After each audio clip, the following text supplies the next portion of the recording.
Hello students, আমি Sushma. JSS চ্যানেলে তোমাদের সকলকে স্বাগত জানাই। তো আশা করি টপিকটির নাম দেখে বুঝতেই পারছো আজকে আমরা কি নিয়ে আলোচনা করব। তবে আলোচনাটা শুরু করার আগে আমরা এই বিষয়টিকে একদম প্রথম থেকে বোঝার চেষ্টা করি। তো দেখো, ফার্স্টে আমরা কি জানি যে সিএসসির নোটিফিকেশন এসেছে এবং আমরা অনেকেই সেখানে অলরেডি ফর্ম ফিল আপ করেছি এবং ফর্ম ফিল আপটি কিন্তু এখনো চলছে। কারণ কি হয়েছে, এই যে ডেটটা ছিল সেটা লাস্ট আমরা জানি যেটা আপডেট করা হয়েছে ওয়েবসাইটে 18 জুন পর্যন্ত সেই ডেটটাকে এক্সটেন্ড করা হয়েছে। তো কি ওভারঅল আমরা জানছি যে ফর্ম ফিল আপ এখনো চলছে। তাহলে আজকে হঠাৎ করে এই টপিকটা নিয়ে আমরা আলোচনা করছি কেন? বর্তমানে সমস্যাটা হয়েছে কি যে আমাদের কাছে একটা নোটিশ এসেছে। এই নোটিশটা কি কিন্তু আমরা ওয়েবসাইটে পাচ্ছি না। এই নোটিশটা হচ্ছে জেনারেলি আমরা পাচ্ছি কোথা থেকে, কিছু ইউটিউব চ্যানেলস বা ফেসবুক, এখানে এই পার্টিকুলার নোটিশটি কিন্তু ঘোরাফেরা করছে।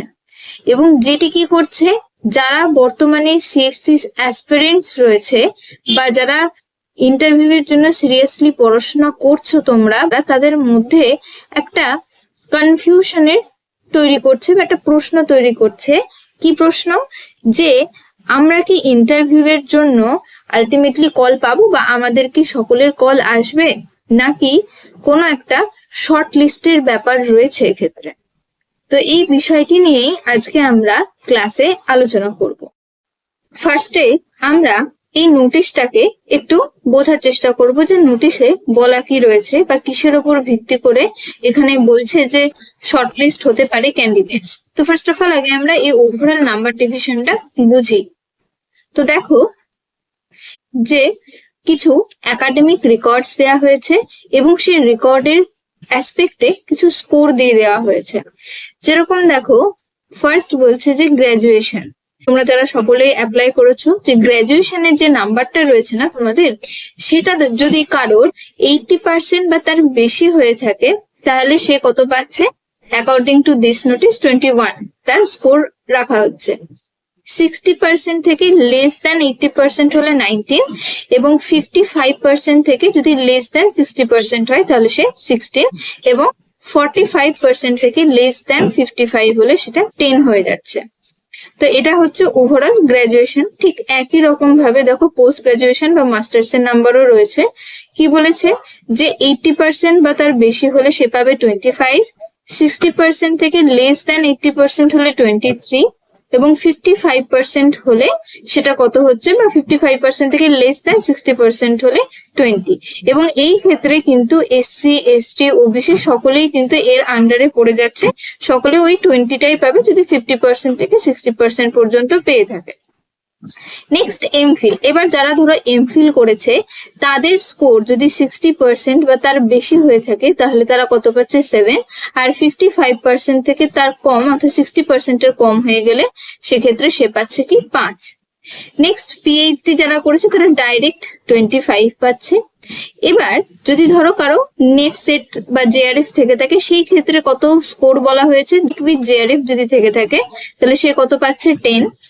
যদি কারোর অনলি নেট থেকে থাকে তাহলে সে 8 এবং এসএলইটি অথবা সেট যেটা আমরা বলে থাকি সেক্ষেত্রে সে পাচ্ছে অনলি 5। ঠিক আছে, এইভাবে নাম্বার দেওয়া হয়েছে। তারপরে কি বলছে যে রিসার্চ পাবলিকেশনস, অর্থাৎ আমরা যে সমস্ত রিসার্চ আর্টিকেল লিখে থাকি এবং সেগুলোকে পাবলিশ করে থাকি বা যার যত এরকম জার্নাল রয়েছে বা আর্টিকেল রয়েছে পাবলিশ করা অলরেডি, সে অ্যাকর্ডিং এ মার্কস রয়েছে। তো কিরকম ভাবে বুঝবো যে কারোর যদি ধরো একটা পেপার থেকে থাকে তাহলে সে সেই পেপারের জন্য 2 মার্কস পাবে। এইভাবে দুটো থাকলে 4টে, 3টে থাকলে 6টা। কিন্তু এবার এখানে প্রশ্ন হচ্ছে 3টের যদি বেশি কারো থেকে থাকে তাহলে সে কত পাবে? তাহলে সে পাবে হচ্ছে 6, কারণ এখানে ম্যাক্সিমাম নাম্বার ধরাই হয়েছে 6। 3 বা তার যতই বেশি থাকুক না কেন, 10টা থাকলেও সে 6 নাম্বারই পাবে। নেক্সট দেখো বলছে teaching or post doctoral experience, অর্থাৎ কার যদি টিচিং এর কোনো এক্সপিরিয়েন্সেস থেকে থাকে তাহলে সেই ক্ষেত্রে বা পোস্ট ডক্টরাল এক্সপিরিয়েন্স থেকে থাকলে তার ম্যাক্সিমাম নাম্বার হচ্ছে 10 এবং প্রত্যেক ইয়ারের জন্য কারো যদি 1 ইয়ারের এক্সপিরিয়েন্স থেকে থাকে তার জন্য 2 মার্কস। এইভাবে 2 বছরের থাকলে 4 মার্কস, এবং এইভাবে যদি 5 ইয়ার্স এর থেকে থাকে তাহলে সে 10 মার্কস। কিন্তু কারোর যদি 10 ইয়ার্স এর এক্সপিরিয়েন্স থেকে থাকে তাহলে সে কত পাবে? সে 20 না, সে কিন্তু 10ই পাবে। অর্থাৎ কি হচ্ছে, সর্বোচ্চ মান ধরে রাখা হয়েছে 10।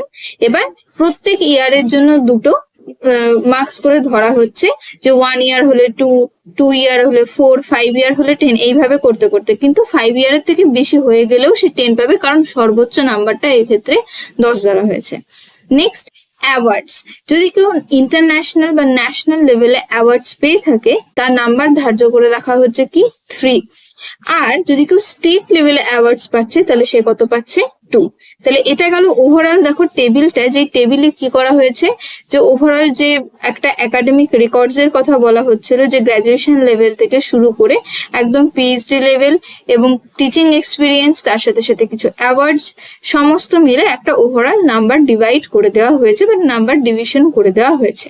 এবং দেখো এখানে বলে দেওয়া হয়েছে যে however if the period of teaching or postdoctoral experience is less than 1 year then the marks shall be reduced proportionately। অর্থাৎ যে এই যে টিচিং বা হচ্ছে পোস্ট ডক্টরাল যে এক্সপিরিয়েন্স রয়েছে সেটা যদি কারোর কম থেকে থাকে তাহলে সেই ক্ষেত্রে কি হতে পারে, সেটা তুলনামূলকভাবে 1 বছরের থেকে কম হলেও যে মার্কসটা রেখা রয়েছে যে 1 ইয়ারের জন্য 2, তো সেই মার্কসটা ডিপেন্ড করবে এবং সেই অনুযায়ী কমে যাবে। সে তো 2 মার্কস পাবে না, যেহেতু তার 1 বছরের কমপ্লিট এক্সপিরিয়েন্স নেই। তো সেই অনুযায়ী এটা এখানে অ্যাড করেও দেওয়া হয়েছে। এবার দেখো এই যে ওভারঅল আমরা একটা নাম্বার ডিভিশন আমরা দেখলাম, যে গ্রাজুয়েশনে 80% থাকলে, 60% থাকলে বা তার কম থাকলে, এইরকম ভাবে যে একটা ওভারঅল গ্রেড করে নাম্বারগুলো দিয়ে দেওয়া হয়েছে। সেখানে এমফিল অ্যাড করা হয়েছে, পিএইচডি অ্যাড করা হয়েছে। তো সেই ক্ষেত্রে দেখো এখানে আবার কিছু নোটসও অ্যাড করে দেওয়া হয়েছে। যেরকম অনেকের কনফিউশন হতে পারে এমফিল আর পিএইচডি নিয়ে, যে অনেকে বলতে পারে যে সে এমফিল আর পিএইচডি দুটোই করেছে, তাহলে এইখানে যে এমফিল এর মার্কসটা তার রয়েছে আর পিএইচডি এর মার্কসটা একসাথে কি তাহলে যোগ হবে? এটা কিন্তু যোগ হবে না। এক্ষেত্রে কি করা হবে, যে এমফিল আর পিএইচডি যদি তার থেকেও থাকে ম্যাক্সিমাম তাহলে 25ই ধরা হচ্ছে। এমফিল এর মার্কসটা আলাদা করে কিন্তু এখানে আর যোগ হবে না। আর কারো যদি অনলি এমফিল থাকে তাহলে সেই ক্ষেত্রে শুধুমাত্র এমফিলের যে নাম্বারটা রয়েছে এবং সেক্ষেত্রে তার পার্সেন্টেজের অ্যাকর্ডিং এ নাম্বারটা কাউন্ট করা হচ্ছে। নেক্সট দেখো রয়েছে জেআরএফ অথবা নেট অথবা সেট, সেক্ষেত্রে ম্যাক্সিমাম। তো যেখানে নেট, জেআরএফ বা সেটের কথা বলা হচ্ছে, তো কি বলা হচ্ছে যে ম্যাক্সিমাম 10 মার্কস। অর্থাৎ কারো যদি এখানে নেট উইথ জেআরএফ থেকে থাকে তাহলে সে তো 10 পাচ্ছে, কিন্তু এখানে কারোর এরকম হতে পারে যে তার নেট প্লাস হচ্ছে সেট রয়েছে, তার মানে কি এই দুটো নাম্বার কিন্তু একসাথে যোগ হবে না, অর্থাৎ 8 + 5 হবে না। এই দুটোর মধ্যে তার যেহেতু 8 নাম্বারটা বেশি তাহলে সেটাই ধরে নেওয়া হচ্ছে। আর NET with JRF plus SET থাকলে শুধুমাত্র 10টাই ধরা হবে, এই 5 মার্কসটা কিন্তু এখানে আর অ্যাড হচ্ছে না।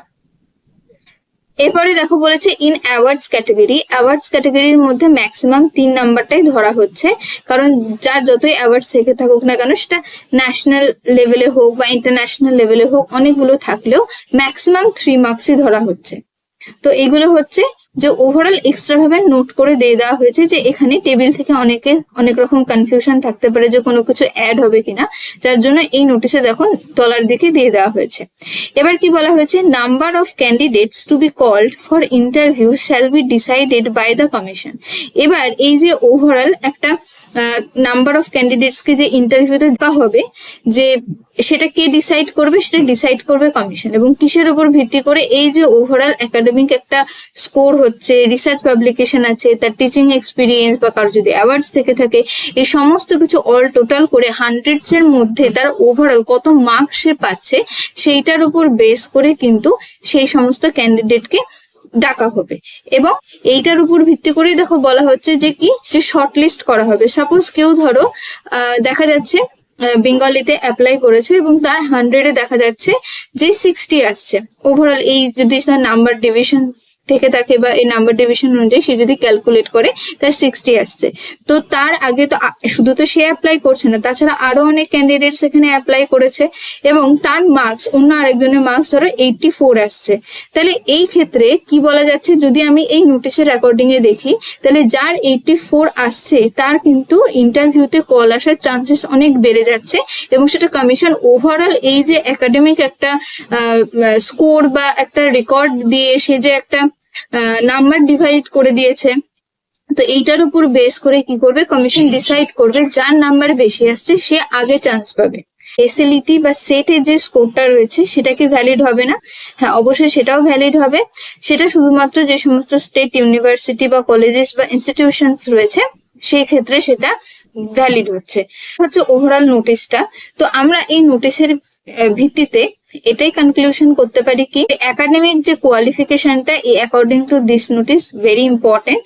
আর কি যে রিসার্চ পাবলিকেশন, আর যেহেতু এখানে এক্সপিরিয়েন্সটা ম্যাটার করছে তার জন্য এখানে কি হচ্ছে যে সমস্ত ক্যান্ডিডেটস এর রিসার্চ পাবলিকেশনস রয়েছে, এক্সপিরিয়েন্সেস রয়েছে টিচিং এর, সেটা আরো অনেক বেশি তাদেরকে অগ্রাধিকার দিচ্ছে। আর যার যত হাই স্কোর হচ্ছে তার ইন্টারভিউয়ে চান্স অনেক বেশি হচ্ছে। ঠিক আছে, আর যদি নেট বা জেআরএফ থাকছে বা নেটের সাথে যদি কারো জেআরএফ থেকে থাকে তাহলে অবভিয়াসলি তার অ্যাডভান্টেজ অনেক বেশি। তাহলে জেনারেলি হচ্ছে যে এই ওভারঅল নোটিশ অনুযায়ী আমরা যদি দেখি তাহলে অ্যাকর্ডিং টু দিস নোটিশ তুমি ধরো পার্টিকুলার কোনো একটা সাবজেক্টে যখন অ্যাপ্লাই করছো সেখানে আরো যে কজন অ্যাপ্লাই করছে সবার মধ্যে থেকে যদি তোমার স্কোর বেশি হচ্ছে তাহলে অবভিয়াসলি তুমি আগে চান্স পাচ্ছ। সেটা ডিপেন্ড করছে কোন সাবজেক্টে কারা কারা অ্যাপ্লাই করছে সেটার উপর। তো এবার একটা প্রশ্ন হচ্ছে কি যে ওভারঅল এই যে নোটিশটা আমরা দেখলাম সেই নোটিশটা কি ফেক নাকি নোটিশটা রিয়েল? তো দেখো যদি আমরা দেখি এই নোটিশটা ফেক নাকি রিয়েল এই সম্পর্কে কিন্তু কোনো ডিসিশন আমরা নিতে পারি না, কারণ যেহেতু এই নোটিশটা প্রপারলি ওয়েবসাইটে আসেনি, যেহেতু ওয়েবসাইটে নেই তার জন্য আমরা বলতে পারি না যে এটা একদম মিথ্যে বা এটা একদম সত্যি। অন্যান্য স্টেটে যেহেতু শর্টলিস্ট হয়ে থাকে তাই এবার যেহেতু সরকার চেঞ্জ হয়েছে তাই একটা চান্সেস রয়েছে এরকম হতেও পারে, বাট এটা যে একদমই হবে এটার কিন্তু কোনো মানে নেই।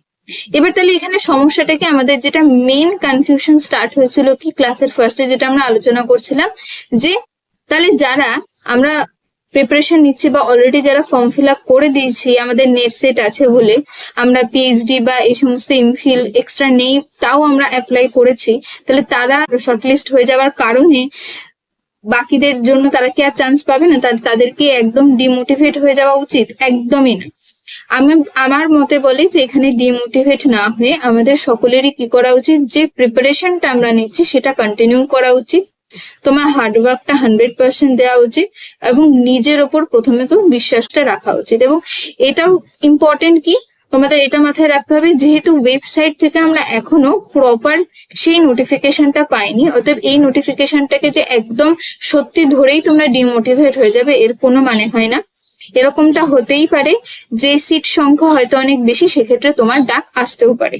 এটা কমপ্লিটলি ডিপেন্ড করছে যে কত ভ্যাকেন্সি রয়েছে এবং সেই সাবজেক্টে কজন অ্যাপ্লাই করছে এবং তাদের কতটা কোয়ালিফিকেশন রয়েছে না রয়েছে, বা তুমি তো বাড়ি বসে সেটা জানতে পারছো না। অতএব তোমার হাতে কি রয়েছে, তোমার হার্ডওয়ার্ক রয়েছে, তুমি যেরকম ভাবে নিজেকে প্রিপেয়ার করছো, নিজের ডেমো তৈরি করছো, সমস্ত কিছু রয়েছে। অতএব তোমার হাতে যেটুকু রয়েছে তুমি সেটা করো, বাকিটুকু যদি হয় না হয় এই নোটিশটা আদৌ সত্যি কি সত্যি নয় সেই ব্যাপারে এখন জাজ করে সময় নষ্ট করার কোনো মানে হয় না। অতএব নিজের উপর বিশ্বাস রাখো এবং নিজেকে মোটিভেটেড করতে থাকো এবং চারপাশে আরো অনেককেও বলতে থাকো যে তারাও যেন নিজেদের হার্ডওয়ার্কটা কমপ্লিটলি করে। আশা করি আজকের ক্লাসটি তোমাদের কাছে অনেকটাই উপকৃত হবে এবং যদি তোমরা এই ক্লাস থেকে কোনো রকম কোনো উপকার পেয়ে থাকো বা তোমাদের কনফিউশন যদি একটু হলেও আমি দূর করতে পারি তাহলে অবশ্যই ভিডিওটিতে একটি লাইক করবে, কোনো কনফিউশন থাকলে কমেন্টে জানাবে এবং চ্যানেলটিকে সাবস্ক্রাইব করে রাখবে। Thank you.